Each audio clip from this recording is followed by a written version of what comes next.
আমাদের যুবকরা বুঝালেন যৌবন বয়সে মাহফিলের আয়োজন করতে হয়। মাহফিলের আয়োজন করলে আল্লাহ এবং রাসূল খুশি হয়। ওরাও যদি মাহফিল না করে যদি একটা গানের কনসার্ট করতেন, কারো কিছু বলার ক্ষমতা ছিল না।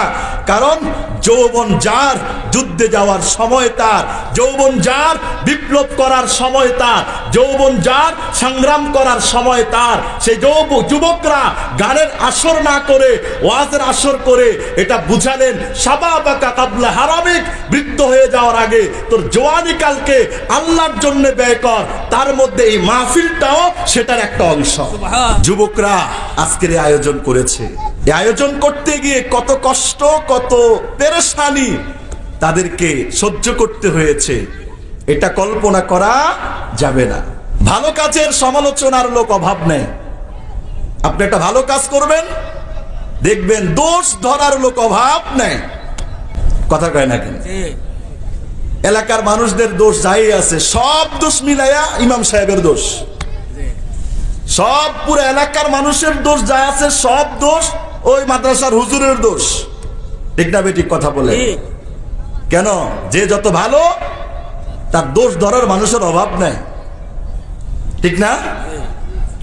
এই জন্যে নেক কাজের সমালোচক বেশি, ভালো কাজে শয়তান বেজার। ভালো কাজ হোক এটা শয়তান চায় না। শয়তান তার দায়িত্বপ্রাপ্ত ব্যক্তিদেরকে সমালোচনায় লাগায় দেয়। আরে ভাই, একটা দিনের কাজ, দিনই পরিবেশ। আজকে যদি এখানে গান হতো, নাচ হতো, কেউ কিন্তু কিছু বলতো না। সবাই সাধুবাদ জিন্দাবাদ এটা সেটা সমস্ত তার এভাবেই চলে আসছে।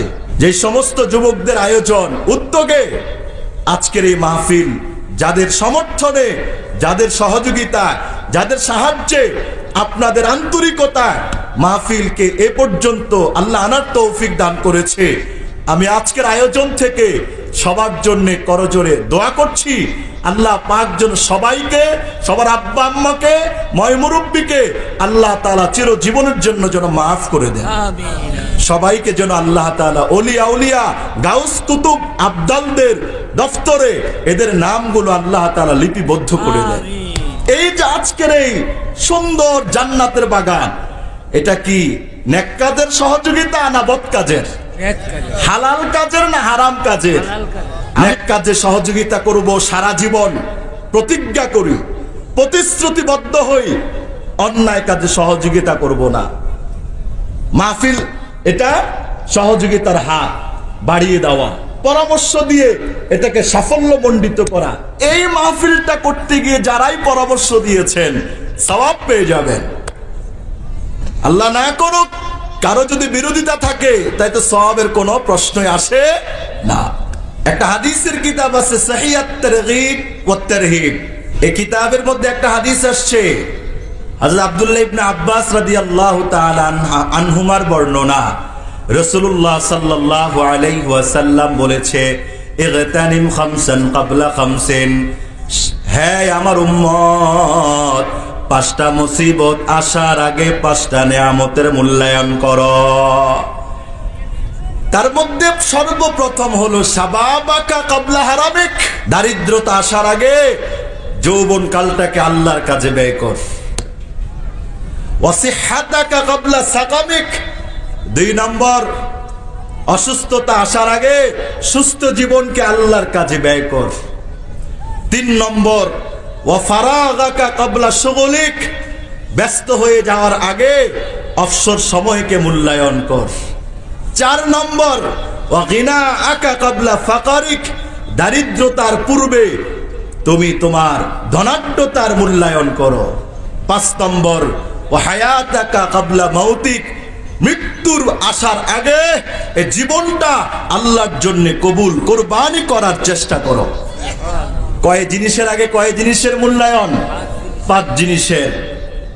বৃদ্ধ হয়ে যাওয়ার আগে যৌবনের মূল্যায়ন করো, অসুস্থ হওয়ার আগে সুস্থতার মূল্যায়ন করো, অবসর সময় ব্যস্ততার আগে অবসর সময়কে মূল্যায়ন করো, দারিদ্রতা আসার আগে ধনাঢ্যতাকে মূল্যায়ন করো। এই মৃত্যু আসার আগে তোর এই জীবনটাকে তুই মূল্যবান বানা। ঠিকটা বে ঠিক।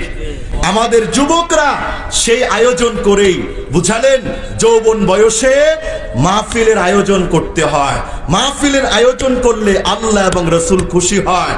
ওরাও যদি মাহফিল না করে যদি একটা গানের কনসার্ট করতেন, কারো কিছু বলার ক্ষমতা ছিল না। কারণ যৌবন যার যুদ্ধে যাওয়ার সময় তার, যৌবন যার বিপ্লব করার সময় তার, যৌবন যার সংগ্রাম করার সময় তার। সেই যুবকরা গানের আসর না করে ওয়াজের আসর করে এটা বুঝালেন শাবাবাকা কাবলা হারামিক, বৃদ্ধ হয়ে যাওয়ার আগে তোর জওয়ানি কালকে আল্লাহর জন্য ব্যয় কর। তার মধ্যে এই মাহফিলটাও সেটার একটা অংশ। সুবহানাল্লাহ বলেন। তারা তো আর গানের আসর করে নাই, এটা ওয়াজের আসর, এটা হলো জান্নাতের বাগান। আল্লাহ বলেছে নেক কাজে একে অপরকে সহযোগিতা করবা, অন্যায় কাজে একে অপরকে সহযোগিতা করবা না। ওয়াত্তাকুল্লাহ, এই বান্দারা আল্লাহকে ভয় কর। যখনই তুমি অন্যায় কাজে কাউকে সহযোগিতা করার চেষ্টা করবা, ওয়াত্তাকুল্লাহ, ভয় করতে হবে কাকে? আল্লাহকে। আল্লাহকে ভয় করো, নিশ্চয় আল্লাহ তাআলা কঠিন শাস্তি দেনেওয়ালা, মারাত্মক শাস্তি দেনেওয়ালা আল্লাহ তাআলা। হারাম কাজে পরামর্শ দেওয়া হারাম, হারাম কাজে টাকা দেওয়াও হারাম, হারাম কাজে বসাও হারাম, হারাম কাজে উপস্থিত থাকাও হারাম, হারাম কাজে দায়িত্ব গ্রহণ করাও হারাম। মুসলিম শরীফের হাদিস, উকবা ইবনে আমির রাদিয়াল্লাহু তাআলা আনহুর বর্ণনা। আল্লাহ পাকের রাসূল বললেন, মান দাল্লা আলা খাইরিন ফালাহু মিসলু আজরি ফাইলিহি।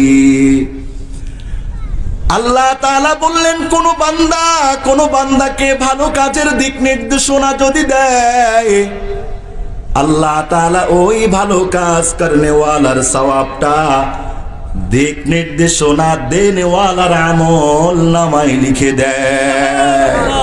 মান দাল্লা আলা খাইরিন, কেউ যদি কাউকে ভালো কাজের দিক নির্দেশনা, পরামর্শ, সাহায্য সহযোগিতা করে, যাকে সাহায্য সহযোগিতা দিক নির্দেশনা দিল, উনি যত ভালো কাজ করবে সেই সওয়াবটা দিক নির্দেশনা দেনেওয়ালার আমল নামায় আল্লাহ দিয়ে দিবেন। এবার উল্টা ধরেন, কেউ কাউকে মসজিদে নিয়ে গেল, আমি প্রশ্ন করি উত্তর দিয়েন। মসজিদে নিয়ে গেল, নামাজ পড়াইলো, যিনি নিয়ে গেল তিনি সওয়াব পাবে কিনা? কথা বলেন না কেন? একজন আরেকজনকে ধরে মসজিদে মাহফিলে নিয়ে আসলো, যিনি নিয়ে এসে আরেক ভাইকে কিছু কথা শোনালেন, তিনি সওয়াব পাবেন কিনা?